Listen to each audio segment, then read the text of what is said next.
আমার ভাষা তো বাংলা, বাংলাই বেরিয়ে আসবে, ঠিক আছে। কিন্তু এত মানুষ চারিদিক থেকে এসছে, একটু হিন্দিতে বললে তারাও মজা পেতে পারে। তাহলে আমি হিন্দিতে বলার প্রয়াস করি। যদিও আমার হিন্দি যে খুব শুদ্ধ এটা আমি দাবি করতে পারি না, কাজ চালিয়ে নেওয়ার মতো কিছু একটা হবে হয়তো। तो ज्यादा हिंदी भाषी जो लोग हैं यहाँ, मेरा जो खामती होगी बोलने में, जो त्रुटि होगी, उसको आप लोग मना लीजिएगा, क्योंकि मेरा हिंदी इतने शुद्ध नहीं है। हम चौथे क्लास तक हिंदी पढ़े हैं, उसके बाद से राजूदार लोग का हाथ पकड़ के कुछ सीख लिया, बाकी आप लोग संभाल लीजिएगा। ऐसे नववर्ष मेरी जिंदगी में देवघर में कभी नहीं देखा। बारिश से भरपूर, शीतल मनोरम परिवेश। यहाँ हिमाचल से आए हैं, मेरे सामने बैठे हैं चमन भाई, वो भी बहुत हंसमुख है, क्योंकि यहाँ एसी का माहौल है, बाहर भी एसी का माहौल है, ठीक है। तो चारों ओर एसी ही एसी है इस बार, और परम पिता का अशेष दया चल ही रहा है बारिश के रूप में, ठंडे के रूप में। और यहाँ सब कोई जो गेस्ट हाउस में है वो कंबल ओढ़ने के लिए कंबल भी मांग रहे हैं। यहाँ बचपन से जब भी आया तभी ठाकुर जी का ही बात सुनते आया, ये करना है, वो करना है, सो करना है। लेकिन हम लोग तो घर संसार का जीव है, क्यों ना इस बार थोड़ा सा बदलाव भी हो जाए। कॉन्फ्रेंस में थोड़ा सा हम पारिवारिक जीवन का ही बात करते हैं। परिवार से तो विच्युत हम नहीं है, परिवार से ही हम आते हैं, परिवार से ही हमारा जीवन कायम हुआ है, और परिवार से ही हम काम धाम सीख दीख जो कुछ है इस परिवार के भीतर रहकर ही कुछ पाया है। एक परिवार कहीं पंजाब में सिख, वो लोग का परिवार का एक बच्चा, वो देखता है उसका बाप छोटा सा किराना दुकान है चलाता है, उसका दादा अस्वस्थ है, बीमार है, उसका सेवा साथ देता है, दादी बूढ़ी है, उसका भी सेवा करता है। बच्चा यही देखता है, बड़ा होता है, सीखता है, स्कूल जाता है, पढ़ता है, लिखता है, और माँ का प्रेरणा से बहुत हुनर से पढ़ने का कोशिश करता है। ऐसे करने के प्रयास करता है कि उसके जैसा और कोई छात्र ना बने स्कूल में, ऐसे करके वो पढ़ता है तीव्र मन लगा के, क्योंकि माँ का प्रेरणा बहुत उसके साथ है। माँ का अनुप्रेरणा से वो भीड़ जैसा पढ़ाई लिखाई में भी चौकस होते जा रहा है। अब धीरे धीरे पारिवारिक जीवन का समय काल बीतते गया, दादा मर गए, दादी मर गई, बाप भी बूढ़ा हो गया। बच्चा पढ़ के ऐसी जगह में चला गया कि उसको एक स्कॉलरशिप मिला विदेश जाने का।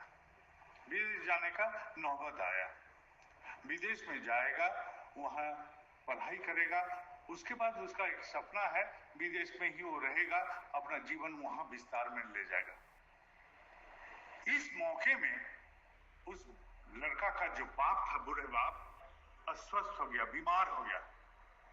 उसको देख देख के लिए साथी चाहिए। परिवार का इस अवस्था में उस लड़का को द्विधा आया कि मैं क्या करूं, अपना सपना पूरा करूं या अपने परिवार के पास रहूं। सपना पूरा या परिवार के पास संयुक्त रहना।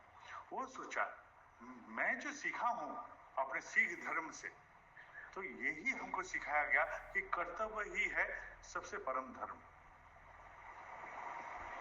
वो अपना संतान रूप में जो कर्तव्य था उसका निभाने का, उसका पालन करने का प्रयास किया। वो सोचा कि सपना को चूर होने दे। वो अपना स्कॉलरशिप का जो विदेश जाने का जो नौबत था उसको टुकराया, रह गया। छोटा सा एक किराना दुकान, उसको कैसे लेके बाप का चिकित्सा करेगा, माँ का सहयोग करेगा, यही लेके ऊपर आ गया। अपने सारे साथी सहपाठी में जो लोग को स्कॉलरशिप मिला था वो लोग उसके सामने से चला गया विदेश। कितने दोस्त, कितने बंधु, कितने सहपाठी, कितने साथी उनको बोले अरे तू मूर्ख है, परिवार के लिए कोई ऐसा कुर्बान करता है क्या? लेकिन वो हार नहीं माना, रह गया। किराना दुकान को उसने क्या किया, एक लोकल मार्केट चेन से संयुक्त कर लिया। उसका छोटा सा किराना दुकान थोड़ा सा बड़ा हो गया। अब रात में वो रुका नहीं, थामा नहीं, वो ऑनलाइन कैसे सीखता है, डिजिटल मार्केटिंग क्या होता है, यही सब सीखने का प्रयास करते रहा। सीखते गया, बाधा से वो रुका नहीं, थामा नहीं, कोशिश करते गया। इस हर कोशिश, हर प्रयास उसको सिखा दिया डिजिटल मार्केटिंग क्या है, कैसे ऑनलाइन में काम किया जाता है। ऐसा करते करते उसने अपना छोटा सा किराना दुकान का एक नाम धाम दिया, उसको बड़ा किया। उसके बाद उस जिले में वो और कई शाखाएं खोल दिए। समय बीतता गया, इसका अपना परिवार हुआ, अपना शादी हुआ, बच्चा हुआ। तो इसके पास कोई पूछा, तुम अपना जो करियर था उसको कुर्बान करके जो रह गया, इसमें तुमको हताशा होता है क्या? बोला नहीं, मैंने अपना व्यक्तिगत सपना को ठुकरा के एक बड़ा सपना को पाया। मैं अपने परिवार को पाया, अपने बाप का सेवा कर पाया, अपना बाप का सेवा करता। यही तो संस्कार है। ये जो हम लोग बैठे हैं सब में ये संस्कार है कि हम लोग चाहते हैं अपना परिवार को कायम कैसे रखा जाए, हम अपना कर्तव्य धर्म कैसे निभाएं, यही हम लोग सब कुछ करना चाहते हैं। अब कोई पति के रूप में, कोई पत्नी के रूप में, कोई संतान के रूप में, जैसा भी हो, हम लोग यही करते हैं। और जब ये संस्कार मूल्यबोध हमारे साथ रहता है तभी हम समृद्धशाली होते हैं, नाम जस तभी फटता है। तो अकेले कोई नहीं रहता है, समावेश में सब कोई समृद्ध हो सकता है। यही है हम लोग का जीवन। तो हम एक जब सबके लिए, ये दूसरे के लिए जब हम कूद जाते हैं तो अनेक को पाल लेते हैं। ये अनेक, एक से अनेक जब बनता है, इस अनेक को इकट्ठा करने के लिए फिर एक जरूरत है। उस एक को हम बोलते हैं आदर्श। आदर्श नहीं रहेगा तो ये एक किसी से साथ मिलेगा लेकिन सबको इकट्ठा नहीं कर पाएगा, सबको इकट्ठा नहीं कर पाएंगे हम लोग। इकट्ठा एकत्रित करने के लिए यही एक का जरूरत है, जिसको हम लोग बोलते हैं आदर्श। ये आदर्श प्राणता ही हमको महान बना देता है। सिख धर्म यदि उसके साथ नहीं रहता, ये संस्कार उसके जड़ में नहीं बैठता।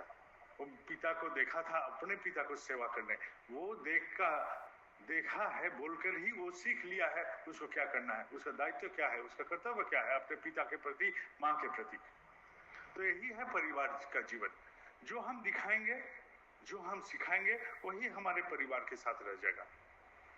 तो यहाँ हमारे ठाकुर जी का एक निश्चित सब कर्मी लोग यहाँ मौजूद हैं। हम लोग का काम कुछ नहीं है, अपना परिवार खाली समझ ले कि मैं क्या करता हूँ मेरे ठाकुर के साथ, मेरे माँ के साथ, मेरे बाप के साथ, मैं अपने उपार्जन के लिए मैं क्या करता हूँ, परिवार के लिए मैं क्या करता हूँ, ये जरूरी है।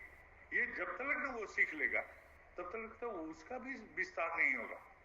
उस व्यक्ति जो बचपन से पढ़ता आया वो सोचता होगा माँ बाप खाली वो दुआने वाला गैया है जिसको दुआया जा सकता है, ये कभी नहीं हो सकता। इसे सीखना जरूरी है, इसलिए सिखाना जरूरी है, दिखाना जरूरी है। ये देख हम ऐसा कर रहे हैं। तो हम अभी जो अपना व्यक्तिगत जीवन है, इस व्यक्तिगत जीवन को कैसे पालन करेंगे, ये अपना निर्वाचन है। क्योंकि ठाकुर जी बोल दिए हैं तुम्हारा अपना जीवन का दायित्व तुम्हारा है। जब दायित्व मेरा है तो निर्धारण और निर्वाचन भी मेरा दायित्व हो जाता है।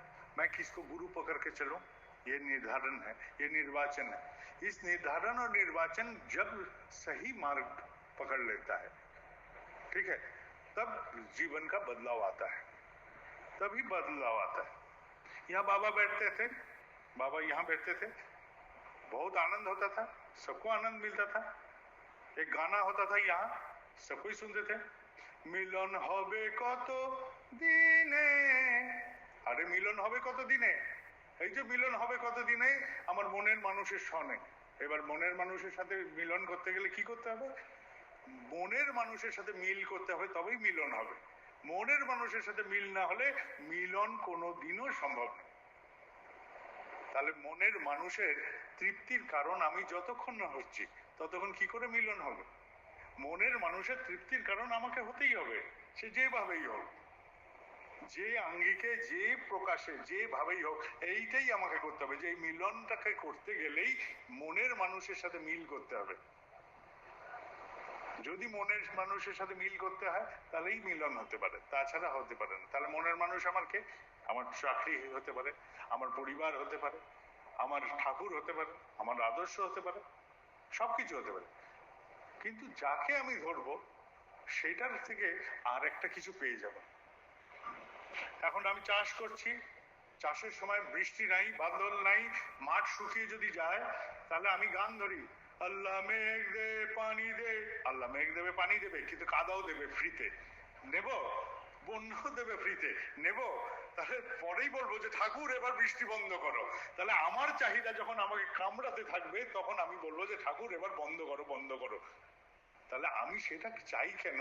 যে চাওয়াতে আরেকটার সাথে একটা ফ্রি পেলে আমার বিরক্তি আসে।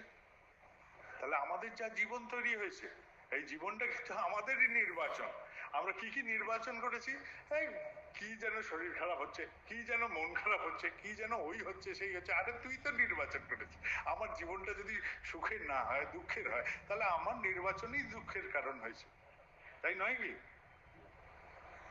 তাহলে এই এক, যেটা এক কাটটা করে দিতে পারে সব কিছুকে, আমার পরিবারকে, পরিবেশকে, সব, এই একটাকে মজবুত রাখাটাই আমাদের কাজ। এই একের প্রকাশ আমার মধ্যে দিয়ে হোক, যেভাবে হোক। আমি দুর্বল হই, সবল হই, আমার যায় আসে না। আমি ধনী হই, দরিদ্র হই, যায় আসে না। আমি পারি, সক্ষম না অক্ষম, তাও যায় আসে না। চেষ্টা করি কিনা এটাই আসল কথা। আমি চেষ্টা করি কিনা, যেভাবেই হোক। এখন 365টা দিন, এই 365 দিন সব কর্মী বেরিয়ে পড়বেন রাস্তাঘাটে দুর্বার গতিতে, সম্ভব না। সম্ভব কি? এটা সম্ভব না। আর যদি বলি যে 365 দিন বেরিয়ে পড়ছেন কেউ, তাহলে বলবো যে এই বেটা পাগল। আর এই পাগল যদি থাকে দুটো, তাহলে পৃথিবী বদলে যাবে। ঠিক আছে? কেন মদ মাথাতে এক হয়ে দুটি লোক ইষ্ট নেশায় চলে যদি দক্ষ, তাহলে রূপ বেঁকে দেয় ভর দুনিয়া। ঠাকুর এই কথাই বলছেন। তাহলে এই পাগল দুটো যদি জোগাড় হয়ে যায় পৃথিবীতে, তাহলে সব পৃথিবী পাল্টে যাবে, তাছাড়া পাল্টাবে না। কিন্তু যদি আমরা পার্ট টাইমও করি, পার্ট টাইমও করি, কিন্তু সিনসিয়ারলি করতে হবে, সেটাও সঠিকভাবে করতে হবে, সেটা সঠিকভাবেই করতে হবে। আমি যদি ধার্য করি আমি মাসে 4 দিন বেরোবো ঠাকুরের কাজ নিয়ে, 4 দিনই বেরোবো, অসুবিধা নেই। এখানে যারা কর্মীরা আছেন কেউ 4 দিন বেরোতে পারেন, কেউ একদিনই বেরোতে পারেন, কিন্তু বেরোন, একটা দিনের জন্য বেরোন, মাসে একটা দিনই বেরোন। একটা দিনের জন্য যখন বেরোবেন, ওই একটা দিন অন্য কোনো গল্প রাখবেন না, না বউ, না বাচ্চা, না কাচ্চা, না কোনো কিছু। একদম যতটুকু পারবেন উজাড় করে নেমে পড়েন। এই যে নেমে পড়বেন, কি করতে হবে? আপনাকে খালি, যারা দুর্বার গতিতে এগোচ্ছে, অগণিত সাধারণ গুরু ভাইরা, এইসব মায়েরা, দেখেন বাইরের প্যান্ডেলে যাবেন, ওখানে মায়েরা সব দাঁড়িয়ে আছে, বাচ্চাগুলো দাঁড়িয়ে আছে, বাচ্চা বাচ্চা মেয়েগুলো দাঁড়িয়ে আছে, ছেলেগুলো দাঁড়িয়ে আছে, মানুষজন দাঁড়িয়ে আছে। এরা কিন্তু কিছু চাচ্ছে না, এরা একটাই গল্প চাচ্ছে, তুমি আমাকে, ওরা একটাই গল্প বলছে, তুমি আমার সাথে কদমে কদম এলাম, আমি তোমার সাথে থাকি, তুমি আসো আমার সাথে, আমরা যা করছি তার সাথে তুমি সামিল হও। কর্মীদের এই কথাই তারা বলছে, আর কিছু বলছে না। তুমি খালি ওই একটা দিনের জন্যই নামো এই আমাদের এই কর্মতে, একটা দিনের জন্য, কিন্তু সিনসিয়ারলি নামো। 2টো দিনের জন্য নামো, তাই নামো, কিন্তু নামো। কোথায় যাচ্ছ তোমরা? তোমাদের সাথেই আমি যাব, তোমাদের সাথেই আমি চড়ে যাব। তারা বলছে তোমার পদক্ষেপ পড়বে, আমরা তোমাদের সাথে আছি। সব সাধারণ গুরু ভাইরা এরকম বলছে, সব সাধারণ গুরু ভাইরা কর্মীদের এই কথাই বলছে, তোমরা খালি একটা পদক্ষেপ ফেলো না আমার সাথে, তারপরে আমরা তো সাথে হাত পেয়েই যাবে।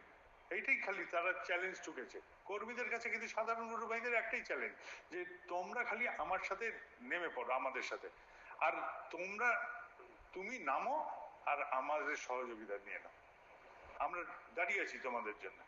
একটাই বললাম।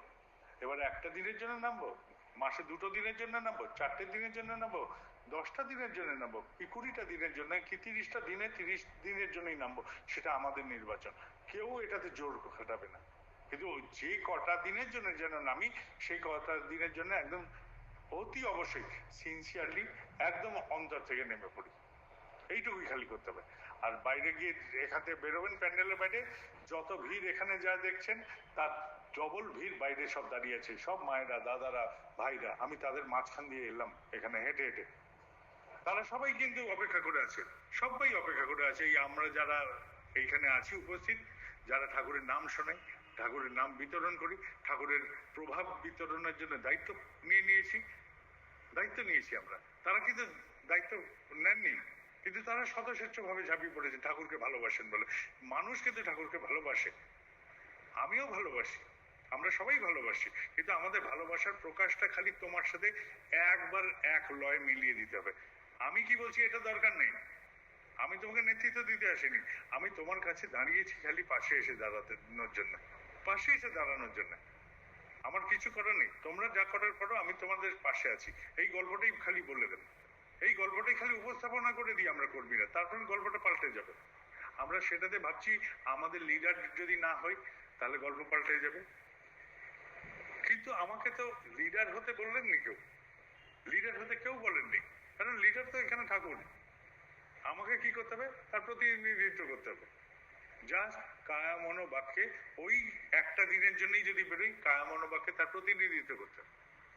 কথা সমস্ত সময় তারই বলতে হবে, প্রকাশ তারই করতে হবে। যদি অকপট না হই, অকপট হতে পারলাম না ধরলাম, তাও তো চেষ্টা করতে পারি যে কতটা আমি অকপট হতে পারি তাদের সামনে, সাধারণের সামনে। আমি নাম করি কিনা দরকার নেই, আমার নাম করি কিনা সেটা আমার বউ বলবে। মিটি মিটি চোখে যখন দেখবে মাঝরাত্রিতে আমি বসছি কিনা, তার চোখে আমি আমি আমি একজনের কাছেই ধরা পড়বো, আমার গৃহিণীর কাছে, যে আমি সত্যিকারের নাম করি কিনা। কারণ আমি লোককে বলতে পারি যে হ্যাঁ আমি নাম করি, কিন্তু গৃহিণীর কাছে তো ফাঁকি দেওয়া যাবে না, যাবে কি? তাহলে সেখানে দেওয়া যাবে না। আমার বাচ্চাটার কাছে ফাঁকি দিতে পারবো? যদি বাচ্চাটা চোখ মেলে তাকিয়ে দেখে যে বাপ তো বেটা শুয়ে আছে, প্রার্থনার টাইম পার হয়ে গেল, কার কাছে ফাঁকি ধরবো? আমার ছেলের কাছে ধরবে, বউয়ের কাছে ধরা পড়বো। তাহলে আমি কপট হব কোথায়? সবার আগে পরিবারের কাছে কপট হয়ে যাব, কপট হলাম।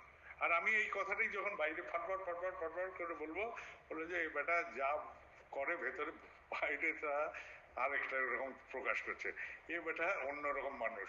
ছেলের কাছে অন্তত আমি এইরকম নেকেড হতে চাই না, এইরকম করে আমি খুলে যেতে চাই না। তাহলে যদি খুলে নিয়ে যেতে চাই, তাহলে আমাকে আমার অন্দর মহলের আচরণটাকেই চেঞ্জ করতে হবে। অন্দরের আচরণ যা আমি অন্দরে করি তাই আমি বাহারে করার চেষ্টা করি, এটাই হচ্ছে অকৃত্রিমতা। এইটা করলেই বাকি কাজ সমস্ত সহজভাবে হতে থাকবে। এটাই আমাদের স্বাভাবিক জীবন। আমাদের কর্মীদের কোনো কাজ করার নেই, আমরা খালি এই মহান সাগর যেটা উত্থাল উঠছে তার কাছে খালি দাঁড়ালেই ঢেউ আমাদের উঠিয়ে নিয়ে যাবে, ঢেউ নিয়ে যাবে, আমাদের আর কিছু করতে হবে। কেন? জনপ্লাবন তৈরি হয়ে গেছে। এই যে সাধারণ মানুষরা তারা নিরন্তর যাজন করতে পেরেছে, মায়েদের ঘরের যাদের আঁচল গায়ে দিয়ে খুন্তি নেড়ে কাজ করতেন তারা সব বেরিয়ে পড়েছেন মাঠে, তারা যাজনে বেরিয়ে পড়ছেন। যারা ব্যবসা করছে, কত ব্যবসায়ী আসে এখানে, আমি বলি আরে তুই সারাদিন ব্যবসা কর, কিন্তু ওই মায়েরা যখন বেরোয় তাদের টোটো ভাড়াটা দিয়ে দিস একদিনের, এইটাই কর। তো এই করে সহযোগিতা কর, এই করে সহযোগিতা কর, তোর কিছু করতে হবে না, তুই এইভাবে সহযোগিতা কর। আরে সেতু বন্ধন হচ্ছে প্রভুর, আরে কাঠবিড়ালি যদি গা ভিজিয়ে লাভ দিতে চায় সে সেইভাবে লাভ দিক, যে যেভাবে পারবে। যেইটুকু সহযোগিতা এই মহান কার্যক্রমে আমরা করতে পারি তাতেই হবে। এখানে একজন